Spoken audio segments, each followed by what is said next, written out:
저희가 이제 국회 상황 필리버스터 종결되고 표결한 상황까지 봤는데 거기 김민석 의원님이 표결했다라는 걸 제가 전광판 봤거든요. 네, 네, 그 네. 국회 일정을 마무리하고 또 막 달려오셨습니다. 네, 거기 본회의장 간 김에 의원님들한테 인사하느라고 있다가 예. 표결이 또 시작돼서 막 뛰어서 지금 하고 여기 와서 이제 인사 이렇게 우리 오마이티 뵙고 네. 바로 또 전주로 지금 전주로 가야 됩니다.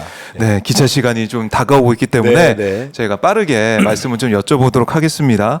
지금 보면 제가 언급한 것처럼 더불어민주당 새 지도부 선출을 위한 전당대회 레이스 반환점을 돌았습니다. 그런데 지난주 상황을 보면 김민석 후보의 득표가 확 늘었습니다. 왜 이렇게 저는 그 권리당원 분들이 반응하신다고 보십니까? 이제 한 5주차 중에 2주차가 됐는데요. 네. 뭐 사실은 제가 전 당원대회 시작하고 제가 정치 시작하고 제일 뭐 유명해진 것 중에 하나가 어째 이렇게 표가 안 나오냐고 해가지고 제가 이재명 대표께서 궁금해하고 뭐 네. 이러는 또 그런 것이 이제 알려지고 뭐 이런 것이 걱정하고 이런 것이 하나 있는 것 같고요. 네. 또 한편으로는 상대적으로 제가 이번에 이제 워낙 그 최근에 어떤 일종의 대세인 온라인 권리당원에서 온라인을 통한 소통과 온라인 인지도에서 네. 센 분들이 많이 나왔는데 그 부분에 있어서 제가 중간 정도 했던 것 같은데 이제 조금 알려지기 시작하고 또 현장 연설 이런 것들이 조금 받쳐주고 뭐 이러면서 네. 이렇게 상호작용을 한 것 같습니다. 상호작용이 일어나고 있다. 그래서 사실은 수석 최고위원이 말씀을 많이 하고 계시잖아요. 네. 근데 사실은 수석이라는 말은 없죠. 근데 네, 최고위원 1등, 그러니까 1등으로 최고위원 되는 게 중요하다 이 말씀을 하시는 것 같은데 왜 내가 1등 해야 된다, 수석이 돼야 된다 이렇게 보십니까? 네, 사실은 제가 최고위원을 과거에 했었고 네. 또 통상 4선이 최고위원을 잘 하지 그런 도전을 하지 않고 그런데 이제 출마한 이유 자체가 네. 지금 당이 일종의 전시지도부, 직권지도부를 구성해야 되는 상황에서 최고위원회에 참여도 하지만 그것을 이제 대표를 확실하게 뒷받침하면서 일종의 조정도 하고 네. 또 중심을 잡아야 되는 그런 역할을 하는 것이 필요하다는 판단과 권유 때문에 나왔기 때문에 그것을 하는 것이 무슨 뭐 특별한 계급장을 다루겠다 뭐 이런 뜻보다는 현실적인 필요와 네. 어떤 일 그런 어떤 사명감, 책임감 이런 아하. 것 때문에 기왕이면 수석 최고위원으로서의 역할을 할 수 있으면 좋겠다 이렇게 말씀을 드리고 있습니다. 네. 그래서 지금 보면은 SNS에 제일 눈에 띄는 구호가 집권의 길 이재명과 함께 이렇게 계속 말씀하고 계신데요. 이게 좀 어떤 길인지 좀 풀어주시면 어떨까요? 뭐 여러 가지 방식으로 표현을 하고 있는데요. 네. 이번에 현실적으로 제가 출마한 이유를 딱 하나로 좁힌다면 저는 집권과 집권. 이재명 대통령 만들기의 음. 책임을 갖고 나왔다 이렇게 생각을 하고 있습니다. 네. 저희가 할 일이 이제 이 정권에 대한 투쟁도 있고 국민이 요구하고 있는 탄핵에 대한 길을 열어가야 되는 것도 있고 또 이 검찰 독재의 어떤 공격을 막아내야 되는 것도 있고 민생 관련한 여러 가지 법안들도 해야 되고 또 지방선거 준비도 차근차근 해야 되고 네. 할 일이 아주 복합적이고 다중적이고 종합적인데 그러나 이 모든 것을 종합하는 궁극적인 결승점은 뭔가 네. 결국은 집권이라고 생각하고요. 집권. 또 저는 그런 이 총선 승리 이후에는 제가 총선 때 상황실장을 하면서 전략을 총괄했었는데 그때는 아주 신중론으로 접근했는데 이제는 우리가 집권할 수 있다는 대세론을 명확하게 하고 그 길로 달려가는 것이 앞서 말씀드렸던 여러 가지 과제를 해결하는데도 실제로 힘이 된다 이렇게 판단을 하고 있습니다. 그래서 네.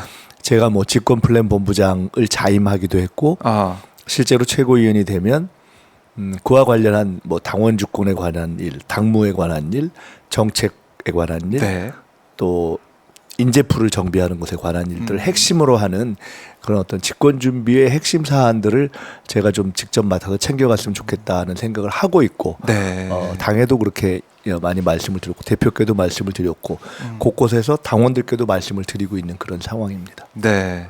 집권을 준비하는 그 길에 김민석 최고위원이 어떻게 보면 제일 많은 지지를 얻어서 최고위원이 된다면 집권에 도움이 되고 또 이재명 대통령 만들기에 도움이 된다 이렇게 말씀하셨어요. 근데 일각에서는 그런 얘기도 합니다. 이번 최고위원 후보 8명 다 어차피 친명 후보 아니냐. 누가 최고위원 되든 간에 똑같은 거 아니냐 이런 얘기. 뭐 일부 언론에서도 네, 친명 우선 일색이다 이런 얘기도 하고. 첫째는 지난 총선 이전의 당과 지금의 당은 많이 변해 있고 그러니까 일각에서는 뭐 일극하다 이렇게 표현하는데 네. 그건 조금 시대의 흐름을 잘못 본다고 생각이 들고요. 큰 흐름에서 당이 당원 주권의 당으로 변하고 있기 때문에 결국은 당원들의 다수가 어떤 방향으로 가기를 원하는가 이런 것 속에서 지도부도 구성되는 것은 매우 자연스러운 현상이고 네. 그것은 그렇고요. 두 번째로는 실제로 그렇기 때문에 상대적으로 지금은 일사불란한 민주적인 단일 대우로 강력하게 집권을 준비하고 또 현재 요구되는 싸움을 하는 지도부가 구성되는 것이어서 그런 점에 있어서 아주 근본적인 노선이나 철학적 차이가 비교적 적은 분들로 구성될 것이다. 그것도 맞습니다. 네. 그리고 실제 현재 선거 과정에서 대략 한 5위, 6위권까지 그래도 좀 근접하는 분들이 이렇게 추려져 가고 있는 상태이고요. 네. 다만 이제 그 중에서 또 당이라는 현실적 필요에서는 대표가 있고 또 최고위원 5, 그 안에는 무슨 권한이라든가 이런 차이는 전혀 없습니다. 다만 당과 당원과 국민들이 보시기에 또 대표가 일을 하는 데 있어서 안정적으로 그 일을 일종의 뭐 조타소랄까 참모장 역할을 할 수 있는 그런 또 최고위원 중의 역할은 필요한 것이죠. 그 네. 아까 말씀드린 수석 최고위원이라는 것도 무슨 특별한 당원 당규에 그렇죠. 적혀져 있는 그런 것은 물론 표현이 있기는 합니다만은 네. 그것이 뭐 시간을 뭐 5분 더 하고 뭐 이런 것도 아니고 30초 더 하고 이런 것도 아닙니다. 예.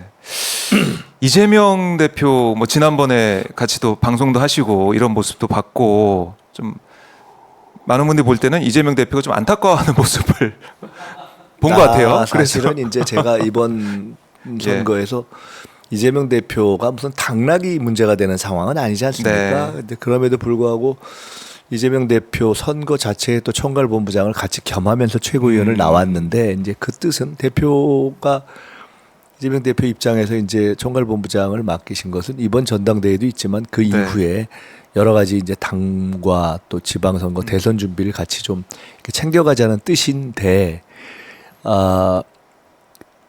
처음에 이제 사실은 또 그랬기 때문에 이번에 대표의 출마 연설문 준비라든가 이런저런 소소한 것들을 같이 좀 챙겨왔고요. 근데 이제 막상 또 그러다 보니까 제가 상대적으로 네. 제 최고위원 선거 준비를 좀 집중하지 못한 것은 또 사실이기도 합니다. 그러니까 아마 대표께서 생각하실 때는 혹시 그런 등등 때문에 네. 초반에 영향을 미쳐서 조금 혹시 표가 안 나오고 제가 좀 부진하게 되면 어떡하나 하는 마음의 부담, 걱정 이런 게 그냥 자연스럽게 표현된 것 같은데 네. 저는 한편 좀 창피하기도 했고 근데 뭐 그게 또 굉장히 많이 알려지셨더군요. 네. 그래서 이제 첫 주와는 다르게 이제 부산 부울경과 충청 지역에서는 1등을 하셨어요. 그렇죠? 네, 뭐 누적에서는 아직 뭐 전체 1등은 아니지만 네. 상승세를 타고 있다 이런 분석을 좀 많이 이제 하고 있던데. 2주차에는 이제 5군데를 1주차에는 4군데를 돌았고 네. 5군데를 돌아 5군데에서 다행히 감사하게 다 1등을 했고요. 이제 그런 이제 어떤 지원적 영향도 있고 또 한편으로는 1주차에 했던 연설이 사실은 현장 연설을 하기 전에 투표를 하기 때문에 투표에 반영되지 않는데 네. 1주차에 했던 연설이 그 주에 이제 퍼지고 하면서 퍼지고. 이제 당원들께서 저 사람이 어떤 내용과 어떤 방향을 가지고 있구나 하는 것이 좀 알려지고 네. 비교적 제가 현장 연설들을 쭉 하면서 그 내용들이 비교적 조금 이렇게 생각이 정돈이 돼 있고 네. 괜찮더라 하는 평도 좀 확산이 된 것도 일조하고 있는 것 같기는 하다 이렇게 생각합니다. 네. 그래서 지금 보면은 이번 이제 지도부 선출에 있어서 당원들의 평가 지점 뭐 크게 두 가지인 것 같아요. 하나는 선명성. 네, 잘 싸우느냐와 네. 그다음에 이제 당의 일을 하는 데 있어서 맞습니다. 어떤 전략적인 필요성이 어떠한가 그게 두 가지를 두 가지. 보시는 거죠. 네. 둘 다 또 매우 중요하고 타당한 기준이죠. 그 두 가지 어떻습니까? 두 가지 중에 어떤 부분에 좀 장점이 있다, 강점이 있다고 보십니까? 저는 상대적으로 제가 뭐 평상시에 말을 아주 강하게 하는 사람은 평상시에 아닌데 지금까지 쭉 이렇게 지켜보시면 아주 꼭꼭 필요한 뭐 어떤 사안이나 이슈나 전투가 있을 때 네. 꼭 필요한 공격수로서의 역할을 굉장히 강하게 해온 사람이고 또 방향을 제시해온 사람이고 또 큰 선거를 많이 치러본 사람이고 네. 또 그거를 실수를 별로 안 해왔고 그리고 이제 훌륭한 우리 후보들이 나오셨는데 이게 이제 우리 당이 거대한 당이 돼서 개인전이 아니라 단체전을 이끌어가야 되는 것이어서 공격력과 어떤 당의 전략적인 역할 이 두 가지를 다 종합적으로 할 수 있는 일종의 종합 전력이라는 점에서 제가 뭐 강점이 있는 거 아닌가 이렇게 생각합니다. 네. 그래서 그런 평가를 받으면서 이제 반등하고 있고 상승세를 보이고 있다 이렇게 자체 평가를 하시는데 이번 주가 제일 뭐 중요해 보여요. 제가 볼 때는 네, 어떤 이제 수준입니다. 이 40, 그러니까 주차로는 두 주차리가 40%가 네. 돼가고 또 우리 당의 또 기반이기도 한 호남에서. 호남 또 표도 많고 네. 그리고 나면 이제 수도권으로 와서 수도권이 가장 크긴 하지만은 호남에서의 이제 승부가 뭐 아주 중요한 분수령이 되겠죠. 그래서 어떤 메시지를 또 어떤 부분을 강조하실 예정인가요? 결론부터 말씀드리면 저는 김대중과 이재명을 잇는 다리가 되겠다는 생각을 하고 있습니다. 저는 김대중 대통령에게서 정치를 시작했고 네. 젊은 시절에 김대중 대통령이 현직 대통령이실 때 총재비서실장을 하면서 굉장히 많은 당무를 와 선거를 실제로 처리해 왔고 그렇습니다. 네. 근데 국가적으로나 개인적으로 DJ가 겪었고 마주했던 정치적인 시간과 이재명 대표와 마주하고 있는 정치적인 시간 그리고 각각의 개인사가 매우 유사하다는 생각을 저는 진심으로 하고 있고 이재명 대표에게도 그런 말씀을 많이 했습니다. 네. DJ가 극복하고 나라를 살렸듯이 이재명 대표도 본인의 어려움을 극복하고 나라를 살릴 그런 숙명 앞에 있는 것이 아닌가. 네. 그래서 그 부분에 대한 깊은 성찰과 숙고가 저는 많이 권해드리고 네. 제가 그거를 거둘 수 있는 대목이 있다고 생각합니다. 어제도 둘이 또 그런 얘기를 좀 나눴었는데요. 그런 점에서 아주 어렵지만 어려웠던 IMF 상황을 극복하고 평화, 문화, IT의 세기를 급속히 열었잖아요. DJ가 재도약의 예. 길을. 지금 저는 또 그 가능성이 높다고 봅니다.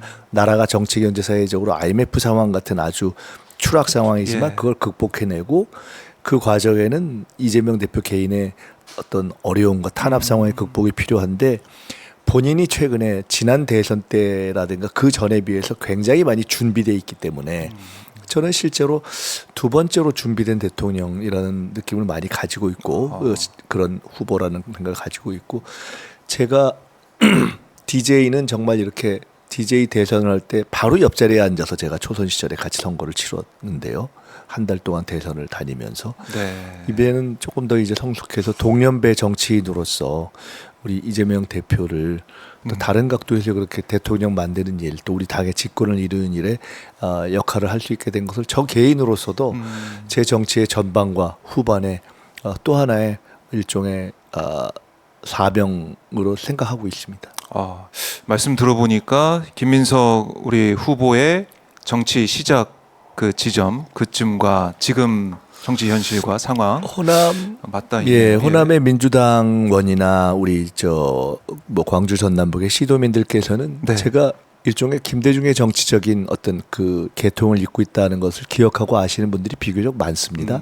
지금 이제 저는 뭐 특정한 계파에 속해 본 적은 없지만 네. 흔히 과거에 동교동이라고 하는 지금 뭐 권노가 고문부터 시작해서 뭐 네. 문희상 고문 등등등등의 분들이 다 오늘 아침에 박지원 대표도 이렇게 말씀하시는데 그래도 그 김대중 대통령의 정신을 이어갈 그 뿌리에서 이렇게 이어져온 중에는 이제 현실 정치권에 남아 있는 연배 제 연배의 사람도 이제 거의 없고 또 그거를 이어갈 소임이 있다는 말씀과 격려를 해주고 계십니다. 그것도 저 스스로도 그런 소임을 가지고 있고 지금 이 오마이티브가 있는 이 여의도 국회 바로 앞에 김대중 거리를 예. 제가 이렇게 지정을 한 것도 제가 사실은 노력을 해서 했습니다. 예. 그렇군요. 네. 그래서 저는 김대중 정신, 김대중 정치를 현실에 네. 맞게 아주 젊은 정치인들에게 이렇게 이어가 가게 하고 싶다는 생각을 가지고 있고 나름의 노력을 하고 있는데 우선 그 시작 중에 하나가 네. 김대중과 이재명을 잇는